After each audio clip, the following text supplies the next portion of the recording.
અનાવિલ સૈયદ સખા charitable trust Adajan Surat દ્વારા toilet બાથરૂમનો 4 મહિનાથી થતું કન્સ્ટ્રક્શન આજે પૂર્ણ થાય છે અને અમે આ લોકાર્પણ વિધિ કરી છે.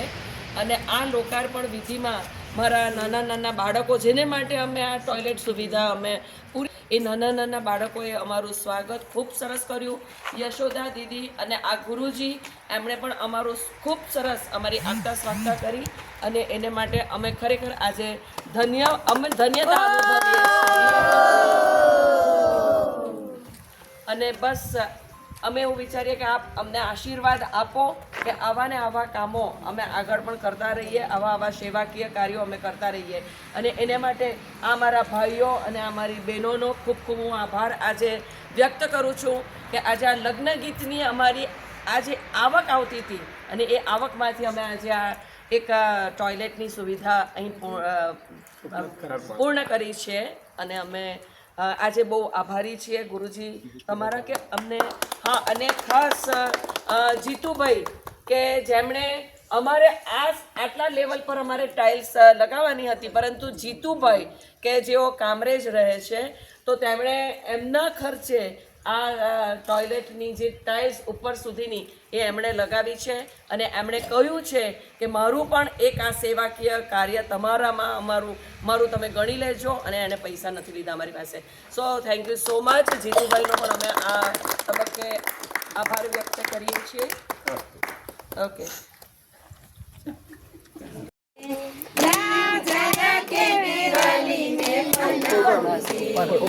मेरी झोपड़ी के बाग आज खुल जाएंगे, राम आएंगे.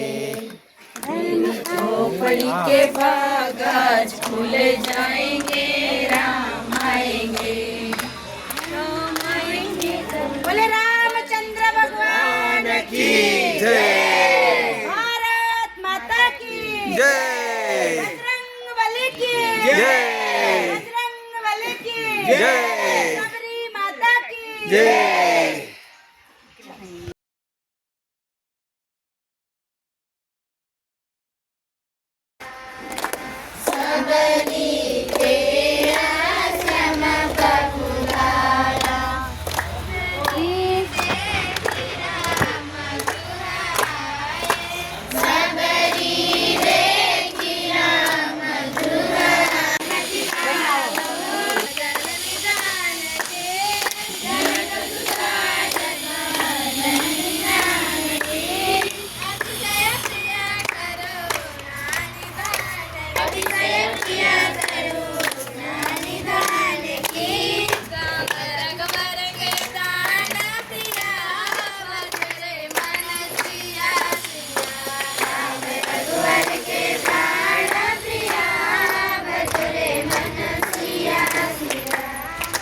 એક દિવસ અમે તમારા યશોદા દીદીને ફોન કરીને પૂછ્યું કે તમારે શું જોઈએ છે તે અમે તમને આપીએ. ત્યારે એમણે બહુ સરસ વાત કરી કે બધા બધું આપશે પણ મારા દીકરા દીકરીને માટે એક ટોયલેટ બાથરૂમની સુવિધા તમે અમને પૂરી કરી આપો તો તમારો ઘણો ઘણો આભાર.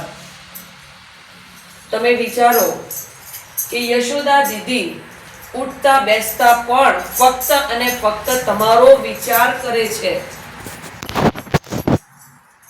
મારા બાળકોમાં હિન્દુત્વની ભાવના ભારોભાર જાગે એનો એ વિચાર કરે છે. તમને પડતી અગવડતા તેનો એ વિચાર કરે છે. અને એમના થકી અમે આજે અહીં સુધી પહોંચ્યા છીએ. અને તમને આ શૌચાલય અમે તમારા માટે જ કર્યું છે બેટા.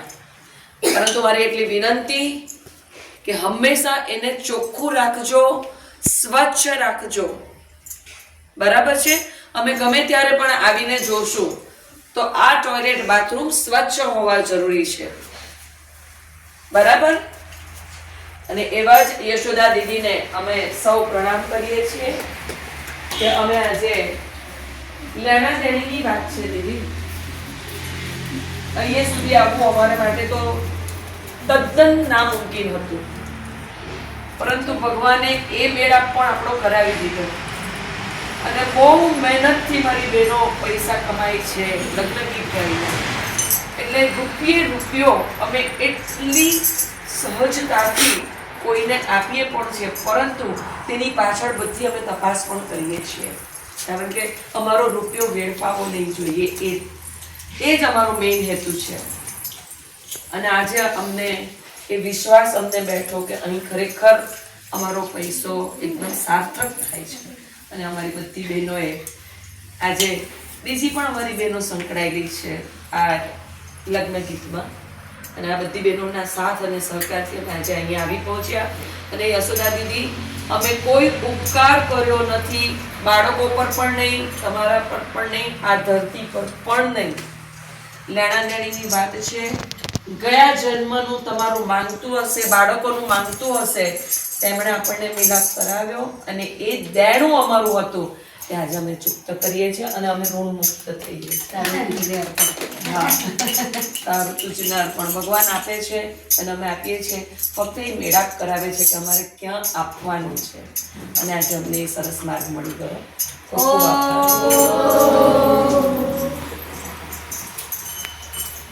અને મારા આ ભાઈઓ હંમેશા અમારી સાથે જ હોય છે, એટલે એમનો પણ હું આ તબક્કે આભાર વ્યક્ત કરું કે તેઓ હંમેશા અમારી સાથે રહી છે અને રહેશે જ. એવી હું આપ સર્વ તરફથી પણ આશા રાખું છું કે તમારો આવો સાથ અને સહકાર અમને મળી રહે. એટલે હવે પછીના કોઈ પણ કાર્યમાં પણ આવો જ સાથ અને સહકાર અમને સાંપડે. અને એક આંગળી ચીંધ્યાનું પૂન, મને ખબર નથી કે કોણે એ વિડીયો મોકલ્યો, પરંતુ આજે અમે એને પણ અમે યાદ કરી લઈએ છીએ કે એને અમને બહુ પ્રોપર જગ્યા પર અમને એ મોકલી આપ્યા. આજે અમારા મેહુલભાઈ, અમારા હિરેનભાઈ, અમારી 3-4 વખતની વિઝિટ એમણે બહુ જવાબદારી પાર પાડી. શરૂઆતમાં જ્યારે વિડીયો આવ્યો ને ત્યારે મેં મારા હસબન્ડને બતાવ્યું. હું તો જોઈને રડી પડેલી વિડીયો જોઈને. પછી મેં મારા હસબન્ડને બતાવી. આ મારા હસબન્ડ છે કેતનભાઈ. કેતન જરા, હા એ મારા હસબન્ડ છે. એટલે એમની સાથે મેં વાત કરી અને એમણે કીધું કે હું જઈ આવીશ, હું જોઈ આવીશ, વાંધો નહીં. અને એમણે આવીને કહ્યું કે બીજું ખરેખર ત્યાં છે, તમે કરો. એટલે એમને પણ તાળીઓથી વધાવી લઈએ.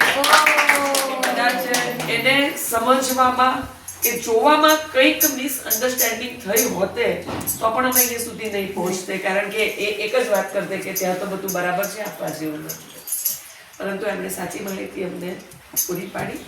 અમારા વિજયભાઈ, રાજેશભાઈ, અરુણભાઈ, અમારા ભૂપેન્દ્રભાઈ, હિરેનભાઈ, અમારા જિગ્નેશભાઈ, મેહુલભાઈ, આવતા જતા. હા, પછી અમારા નૈનાબેન, શિવાનીબેન, અમારા સોનલબેન, વીણાબેન, રૂપલબેન, ભૂમિબેન, યામિનીબેન, પ્રીતિબેન, એ હંમેશા સાથે ને સાથે રહે છે.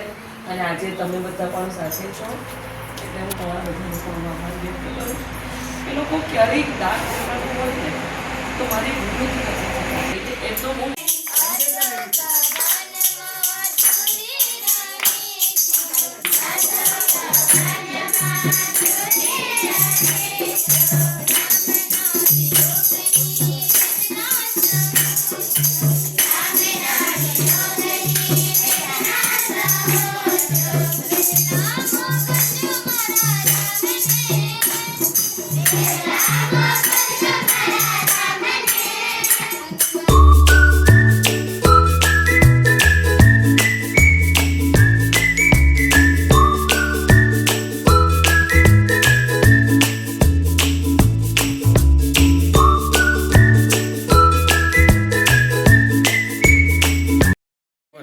એટલા માટે આપીશ કે ભાઈ રજા આપે તો બેન જાય ને, હા ભાઈ રજા નહીં આપે તો કેવી રીતના બેન જઈ શકે? હા.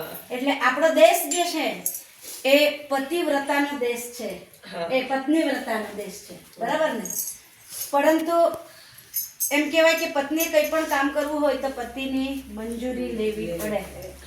અને તમે જ્યારે લગ્ન ગીત ગાવા જતા હોવ તો તમને કેવી રીતના જવાનું, શું કરવાનું, એ પણ તમને મદદરૂપ થતા હોય. પછી કદાચ તમે સવારે બનાવીને જતા હોય ને સાંજે બી એ જ ખાવા પડતું હોય તો એ લોકો તમને સહન કરીને, પરંતુ આજે તમે જે આ સેવા કરી છે એ સેવા અમારા માટે આ 100 વર્ષ નહીં, અમારા બાળકો કદાચ અહીંયા હજારો બાળકો ભણીને જશે ને તો પણ આ સેવા અમારી માન્ય રહેશે. કદાચ તમે અમને દાળ ચોખા આપી જશે ને તો અઠવાડિયું ખાતે, મહિનો ખાતે, 10 દિવસ ખાતે. એટલે મેં વિભૂતિબેનને કીધું કે બેન એવી સેવા કરો કે જે કાયમ રહે અને યાદ રહે.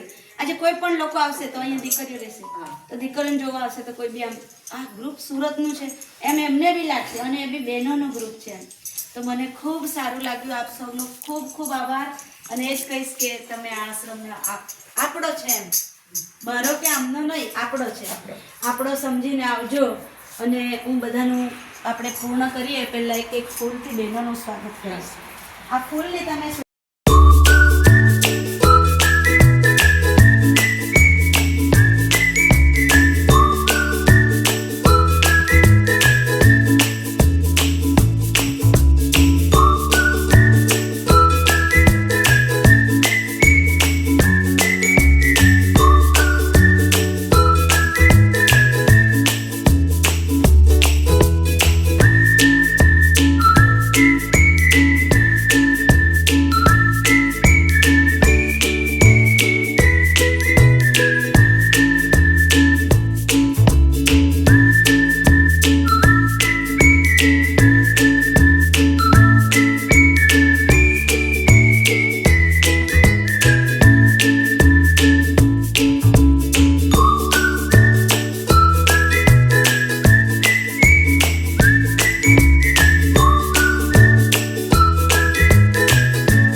રાખીને મારી સાથે રહે છે, એ બહુ મોટો બધાનો આભાર. અને આપ સર્વનો પણ બેટા આભાર કે તમારા થકી આજે દીદીએ કીધું તો અમે અહીં પહોંચ્યા છે કે બાળકો ત્યાં રહે છે, એમને આ સુવિધાની જરૂર છે. એનો તમારો પણ આભાર માનું છું કે અમને એક ભગવાને આ ઓપોર્ચ્યુનિટી આપી, એક ગોલ્ડન સુવર્ણ તક આપી એ તમારા લીધે જ અમને આપી. Thank you, thank you. અને બસ ભગવાનને પણ મારી એટલી જ પ્રાર્થના કે આવા સેવાકીય કાર્યો કરાવતા રહે અને તમારા જેવા સુધી અમને પહોંચાડતા રહે. Thank you, thank you. અને એ ક્રિશ્ચન ધર્મમાં ગયા, પણ એના પપ્પા પછી ગુજરી ગયા એટલે બધા લોકોએ મને ત્યાંના સરપંચે કીધું કે દીદી તમે આવી છોકરીને રાખો તો તમે આ દીકરીને બી રાખો. એ દીકરી 7મા ધોરણમાં આપણે ત્યાં આવી, દિવ્યા નામ છે. એ દીકરી 7મા ધોરણમાં આવી એટલે પાકી ક્રિશ્ચન એની મમ્મી, અને બીજાને ખ્રિસ્તી ધર્મમાં લાવવા માટે એમ એ કાલાવાલા કરતી હોય. એ દીકરી આપણે ત્યાં 2 વર્ષ રહીને પછી એની મમ્મીએ કીધું કે દીદી આ દિવ્યા ઘરે આવે ને તો નોનવેજ નહીં ખાય, આ દિવ્યા ઘરે આવે તો મને એમ કહે કે અહીંયા આઈસુના ફોટા નહીં જોઈએ, અને હું તો કે આ બધું કામ કરું છું. પછી એમને દીકરી સાથે આવી તો મેં એમને એવું સમજાવ્યું તમે ખ્રિસ્તી ધર્મ કેમ અપનાવ્યું? તો એણે એવું કીધું કે અમારા પતિ બહુ બીમાર હતા એટલે તો ખ્રિસ્તીમાં ગયા પછી પતિએ તો જીવવું જોઈએ, તમારા પતિ તો મરી ગયા તો ભાઈ કેમ ખ્રિસ્તીમાં જાવ છો? એટલે આટલી વાતને એને લાગ્યું તો એ બેન આજે ખ્રિસ્તી ધર્મ છોડીને પાછા હિન્દુ ધર્મમાં આવી ગયા. એને દીકરી અહીંયા ભણી અને કોલેજ કરે છે આજે. એવા કેટલા બધા કિસ્સાઓ છે જે લોકો ક્રિશ્ચન ધર્મ પાળતા હોય પણ અહીંયા આવ્યા પછી એના બાળકો થકી એ લોકો સંસ્કાર, એમના કોઈના મમ્મી હોય તો મમ્મીને આપે, પપ્પા હોય તો પપ્પાને આપે. એટલે આ આપણો નાનકડો વૈદેહી સંસ્કાર ધામનો આ પરિચય. અને અમને જે વિભૂતિબેને અને તમારો આખું ગ્રુપ એણે જે સહયોગ કર્યો છે ને એ સહયોગને હું તો નહીં જ ભૂલીશ, પણ મને ખબર છે કે મારી દીકરીઓ જીવનમાં ક્યારેય નહીં ભૂલશે. કેમ કે અમારા આ બાળકોના ઘરમાં આવા ટોયલેટ બાથરૂમ તો આવું ઘર બી નથી, એવા ટોયલેટ બાથરૂમ અમારા ગુરુજીના સહયોગથી, તમારા બધાના જે બી તમે આટલું ગળું ફાડીને તમે 3-3 કલાક 4-4 કલાક રાતભર ગાયને જે તમે અહીંયા આપ્યું છે ને એ એળે નથી ગયું, એ તમે જોઈ રહ્યા છો. આજે મારી દીકરીઓ જ્યારે ત્યાં નાતી હતી તો ઉપર પતરાની હતા, તો અમે એમ ચોમાસામાં અમને બી એમ થતું કે થોડાક પતરા મૂકી દેતે તો સારું. ક્યારેક પ્લાસ્ટિક બાંધતા, ક્યારેક શું કરતા, આમ કરતાં કરતાં અમે 2013થી લઈને આજ સુધી આવા દિવસો કાઢ્યા. અને આજે તમારા થકી અમને આટલું સરસ આમ, અને મારી એક જ પ્રાર્થના છે બહેનોને કે આ આશ્રમને તમે એવું નહીં માનતા કે આ બીજા નથી, આ આશ્રમ તમારો છે, આ બાળકો આપણા છે. અને આપણા સમજીને આવશો, અમને બી સારું લાગશે.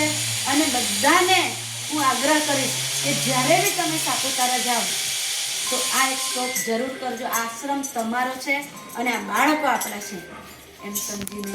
એટલે હું વિભૂતિબેનનો અને આખા ગ્રુપનો ખૂબ ખૂબ આભાર માનું છું. અને ભગવાનને હું પ્રાર્થના કરું છું કે ભગવાન તમને ખૂબ પ્રગતિ કરાવે. અને આખા સુરત નહીં પણ સુરત, અમદાવાદ, આખા આપણા ગુજરાતમાં તમને લોકો બોલાવે. અને ભગવાન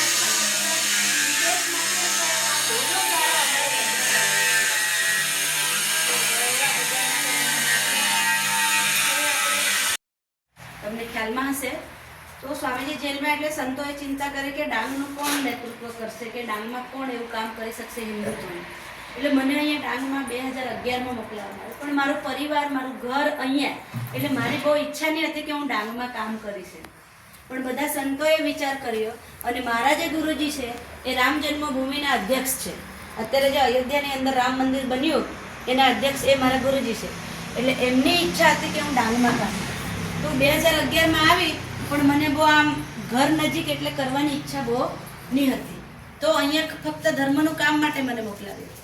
એટલે પછી મને એમ થયું કે હું ધર્મનું કામ કરું, પણ એ તો કથા સંભળાવીને લોકોને હું આજે કથા સંભળાવીશ. સિનિયર સિટીઝનના લોકો કથા સાંભળશે અને એ તો 10 વર્ષે, 15 વર્ષે, 20 વર્ષે મરી જવાનું. પણ જો કદાચ પાયામાંથી બીજ નાખીશું તો કંઈક કામ લાગશે. પછી મને વિચાર આવ્યો. મેં સાધ્વી રૂતમભરા દીદી સાથે ખૂબ રહી, એટલે ત્યાંથી મને આ વિચાર મળ્યો.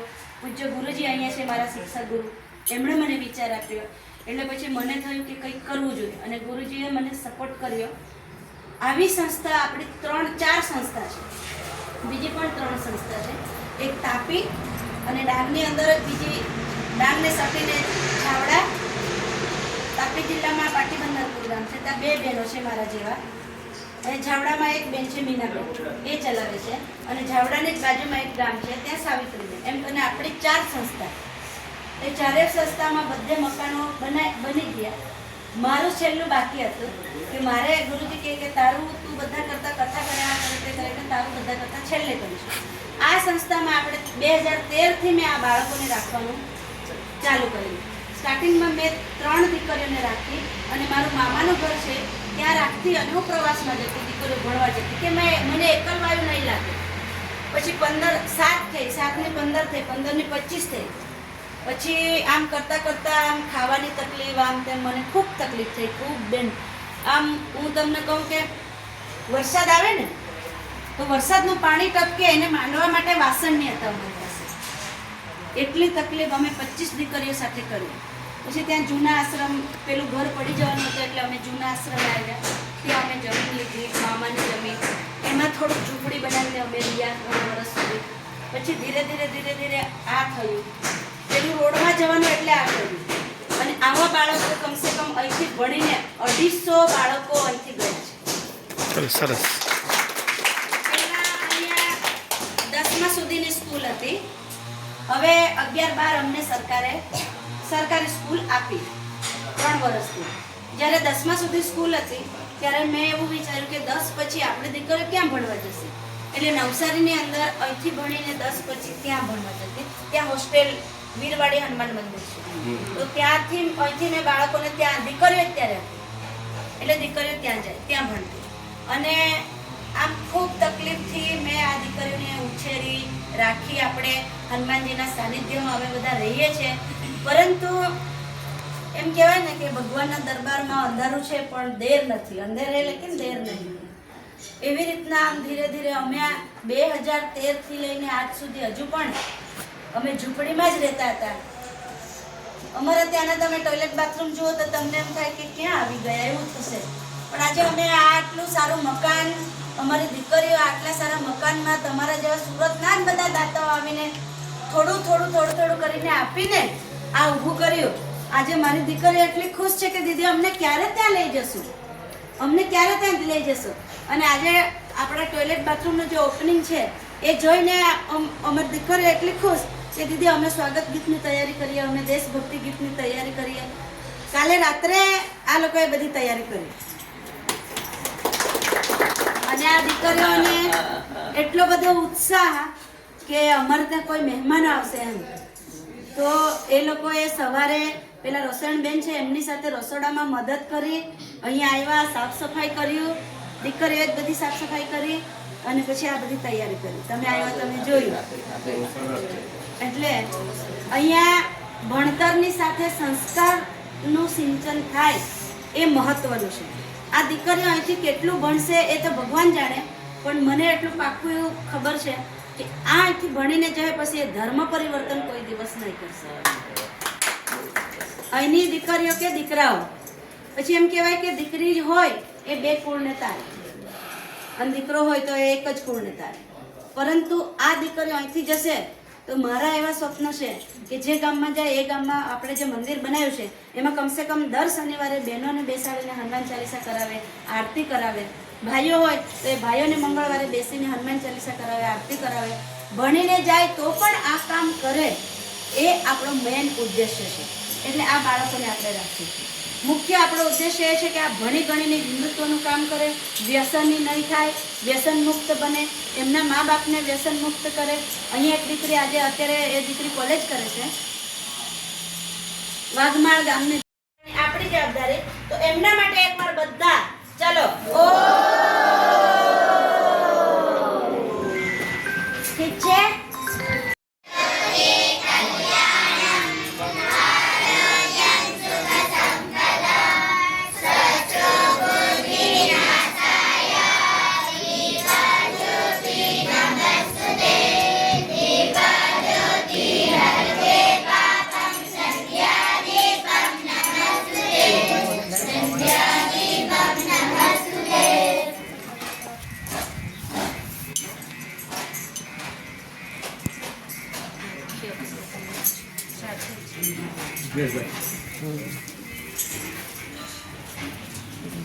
प्रेम की गंगा बहाते चलो, प्रेम की गंगा बहाते चलो, राम आए जो दीन दुखी.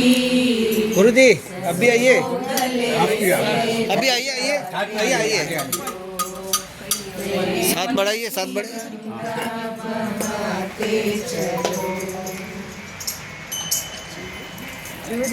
इधर से करो ना आरती, यहाँ थोड़ा आगे की